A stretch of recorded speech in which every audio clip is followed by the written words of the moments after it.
Hello guys, good morning. Ayan, alas dos na ng madaling araw. So nakaligo na ako. Ayan, naka-outfit na din ako guys. Ayan, ayan. Oh, di ba? Outfit na din ako. Oh, di ba? May long rides kami ngayon guys. Kaya ako naka-outfit. Oh, di ba? Gagala na naman si lakbatserang tindera. Oh, di ba? Pabayaan ang tindahan para makalakwat siya lang. Ayan, nantay ko na lang yung aking mga susundo.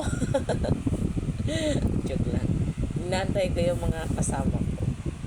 Pupunta sila dito lahat sa bahay. Dadaanan nila ako dito. Ay, nantay ko. Paalis na din yung mga yun.